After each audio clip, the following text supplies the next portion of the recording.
Hello everyone, সবাই কেমন আছো? আশা করি সবাই ভালো আছো। আমিও মোটামুটি ভালো আছি। আজকে রবিবার, সকাল সকাল ঘুম থেকে উঠে গেছি। সকাল সকাল ঘুম থেকে ওঠার আরও একটা কারণ, গতকাল থেকে আজ পর্যন্ত আমাদের এদিকে পাওয়ারটা ভালোভাবে নেই। একটু আসছে তো আবার চলে যাচ্ছে বলতে পাওয়ারটা আপ ডাউন করছে। মানে ফ্যান একবার একটু ঘুরে তো আবার বন্ধ হয়ে যায়। এই করে গতকাল থেকে আজ পর্যন্ত চলতেই আছে। আর এদিকে মোটর চলে না যে জল তুলব।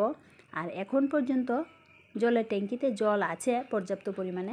হঠাৎ যদি শেষ হয়ে যায় তাহলে ঘরের কাজকর্ম আর করতে পারবো না। এই পরিস্থিতি চলছে আমাদের এদিকে। তোমাদের এদিকে কেমন একটু জানিও।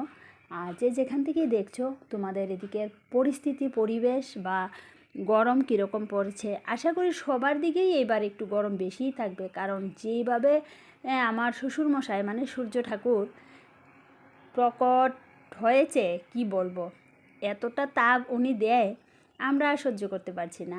গ্রামের মধ্যে থেকেও এইবার আমরা ভেবে নিয়েছিলাম, গতকালকেই আমরা মোটামুটি ফাইনাল করে নিয়েছি যে এসি একটা কিনতেই হবে। এসি ছাড়া মনে হয় আর বাঁচবো না। এইভাবে আমাদের শ্বশুরমশাই, মানে আমার শ্বশুরমশাইয়ের নাম সূর্যকুমার দাস, তো এই জন্য এই কথাটা বলছি।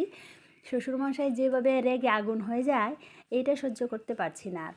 তো গতকালে এতটা তুফান বাতাস দিয়েছে, সারাটা বাড়ি একদম ভরে গেছে পাতায়। তো ঘুম থেকে উঠেই উঠোনটা দেখে মাথাটা পুরো গরম হয়ে গেছে। তো ভাবলাম, এমনিতে তো প্রত্যেক দিন সকালবেলা ব্যস্ত থাকি, মেয়ের স্কুল থাকে, 9টার ভিতরে রান্নাবাড়া করতে হয়। আর ঘুম থেকে উঠেই আমার প্রধান কাজ থাকে রান্নাবাড়া করা। আর রান্নাবাড়া করার জন্য রান্নাবাড়ার প্রয়োজনীয় কাজকর্ম তো আগে করতেই হয়। তো এই জন্য প্রত্যেক দিন আমি কিন্তু সকালে খুবই ব্যস্ত থাকি। কেউ আসলে ঠিকভাবে কথাও বলতে পারি না। আমার এতটা মাথা গরম থাকে, কোন সময় রান্না করব, কোন সময় খাওয়াবো, আমি নিজে খাবো, খেয়ে কোনো দিন আমি মেয়েকে নিয়ে স্কুলে যাই, আবার কোনো দিন হাজব্যান্ড যায়।